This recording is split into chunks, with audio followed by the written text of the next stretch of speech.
Hey guys, welcome back to Seven Sessions, back to the show. The Professor, Howard Tai. Me and Howard, I think, met in 2016 over in China. I think it was Cross Border Summit, Howard, wasn't it? And then we sat down, we went out to have some food and drink. So it's been a while since I've known you. A lot has changed in the last 6 years since I've known you. Today, what we're going to be talking about, which is one, is part to do with a case study, but also the attacks around the case studies.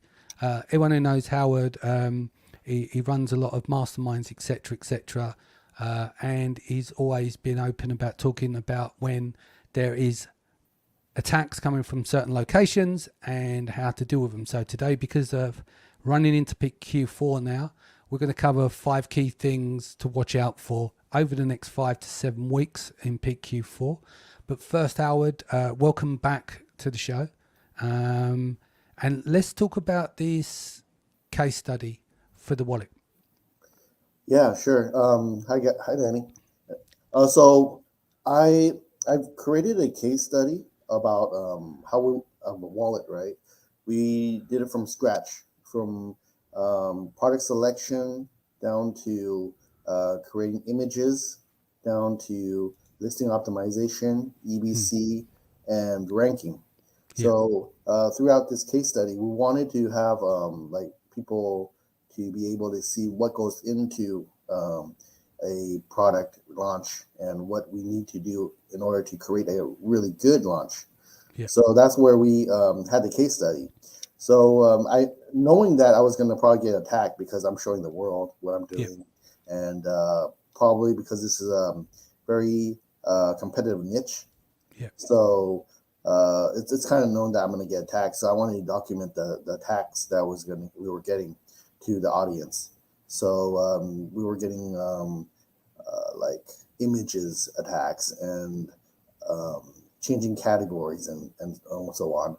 So I could tell you 5 of the attacks that we are usually seeing that is common right now. So that our audience. Go ahead. Yeah. So where do you want to go? Do you want to start with, we'll go through each 5 and break them down. You ready? Or is there stuff you want to cover in this case study as well? We're going to keep weaving in the case study back and forth, or did you want to move into the attacks? I think I'm okay with the case study. Yep. Yeah. Okay, cool. So there's going to be 5 of them that we're going to come from. Everyone knows about these. They've been around for years. Keyword insertion, image changes, adult category move, change of category node, IP infringement. Right, so these are the most common ones that will happen in and around Christmas time in the main, or in super competitive categories all years round. Starting with keyword insertion, Howard, break that down for us.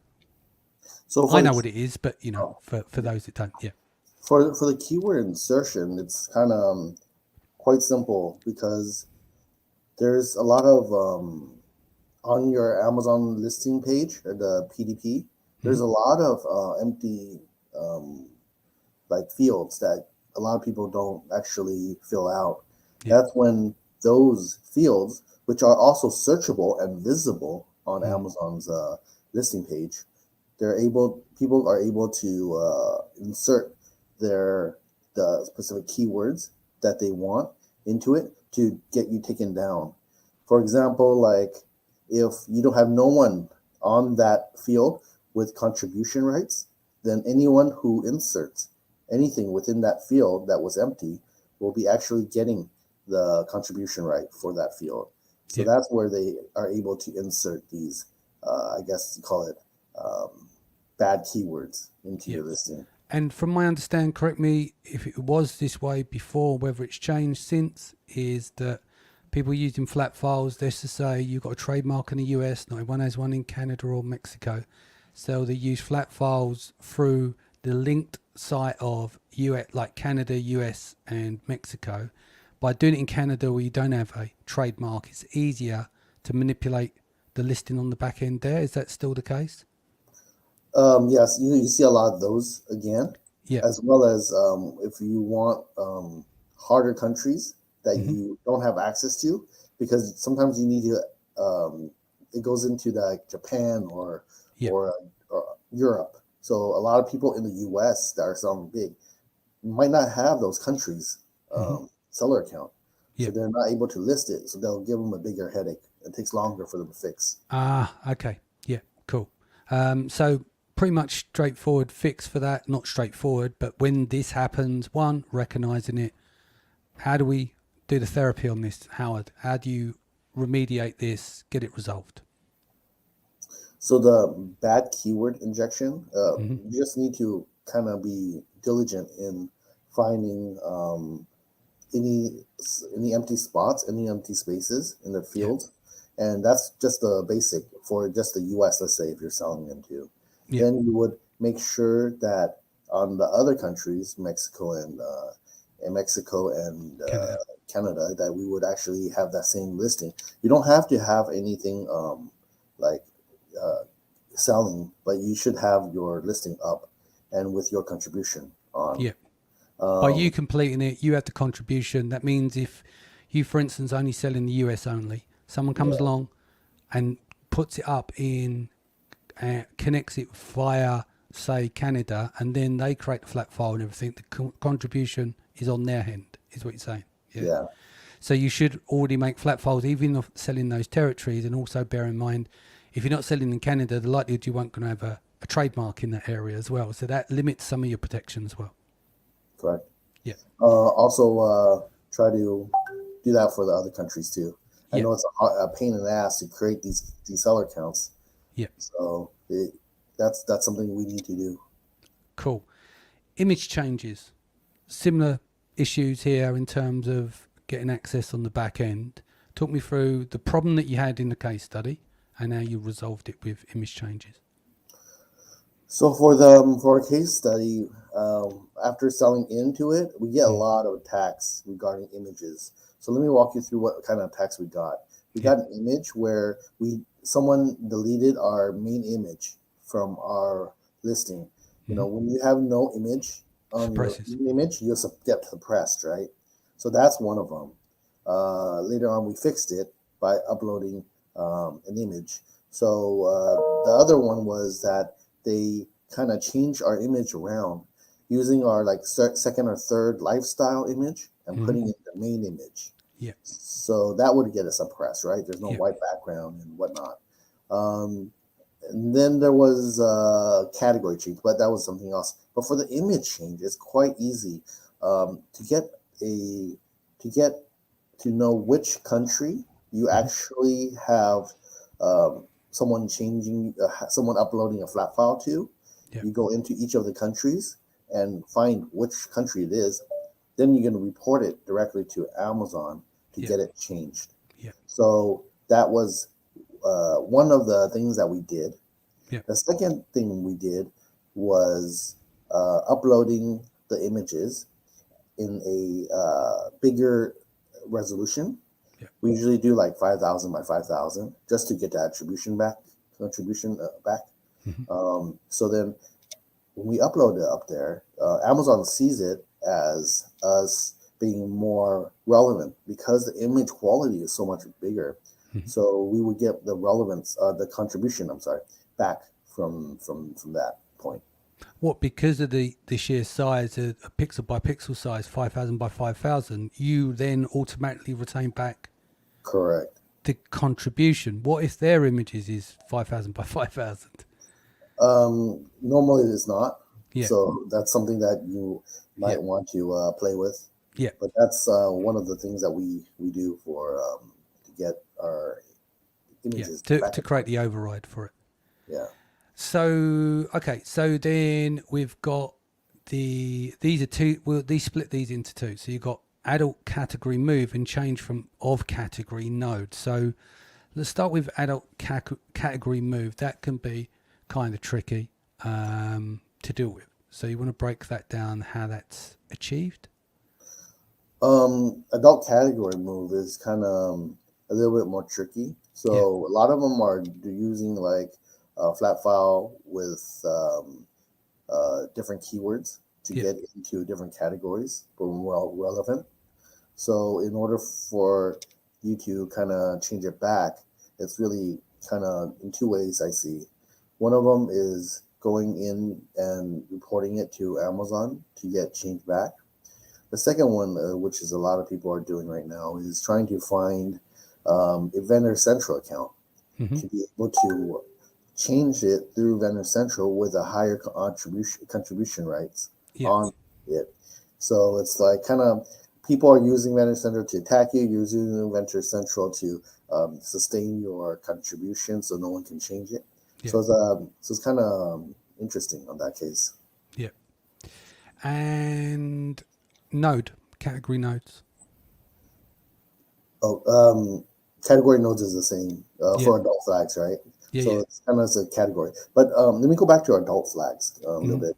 I forgot we kind of it's Oh, not sorry. just When I meant category nodes, I meant subcategories. I didn't know if there's a different protocol between just being moved from category to category to shifting around in subcategories. that. Well, the one I just said right now before was more of a category side. Yep. Yep. So Okay. for adult flag, it's more like having images with Yep. adult kind of content. Yep. The second one is maybe language inside the the keywords, which Yep. would probably move you into adult. So there's two ways to do it, and you get reported a lot. Yep. So Yep. And the final one, IP infringement.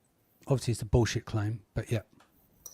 yeah, IP infringement is kind of a little harder because it takes a little more time. Yep. Usually, people like have a website up saying, "Hey, this is my brand. This is my listing." Someone that listing is actually violating my IP rights. So Yep. that's where Amazon sees they think it's actually the other person's IP, but in reality, it's like your own IP. So Yep. that's where you need to kind of fix it with going through Amazon and kind of talking it out with them, or be able to talk to a lawyer in order to get some kind of channel within Amazon in order for you to get it resolved faster. Because I know that the IP lawyers have a kind of internal channel in order for this to get fixed quicker. Yep. Cool. And so where are we with the wallet project now? I know you said with the case study. How far are you in and how long is it going to be running for? Currently, I think it's like a month. I don't remember exactly how long, Yeah. but it's probably like a month, and we've been getting like pretty good amount of sales, probably 100 orders a day right Nice.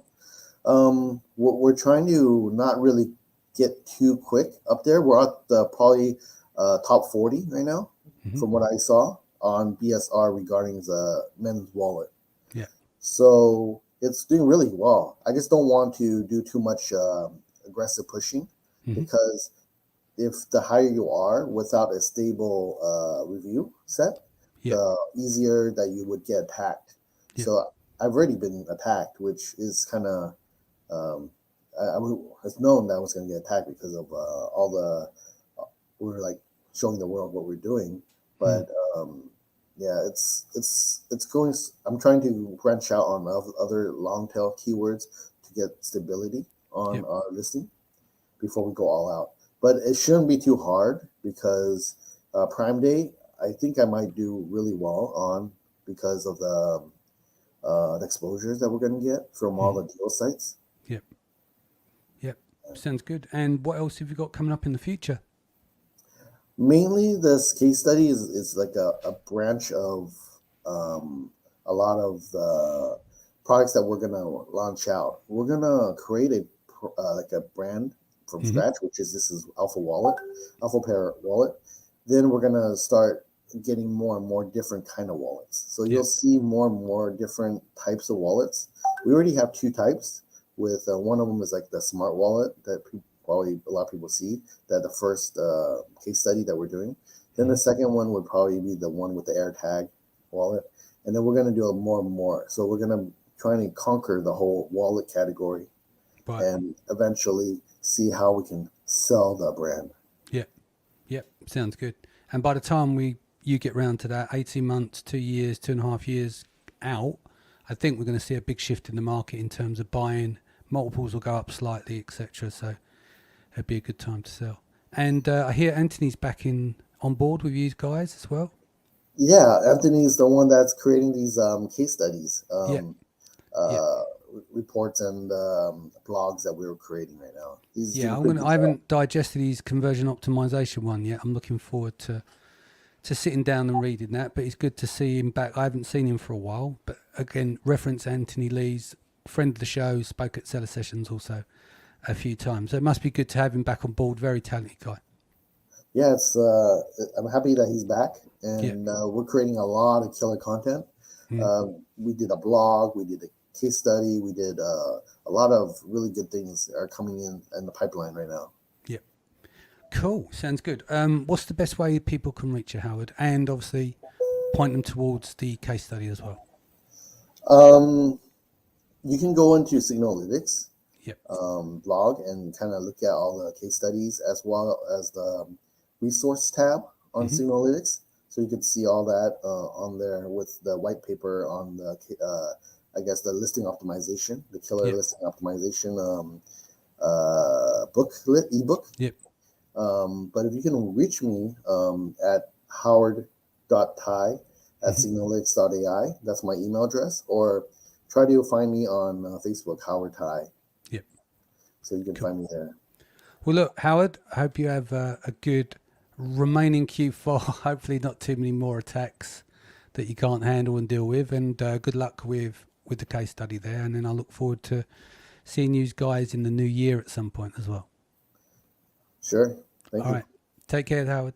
Guys, Bye-bye. Thank you for joining us today. Sharon will be back here tomorrow. And take care of yourself and your family. Much love. And I'll see you again soon.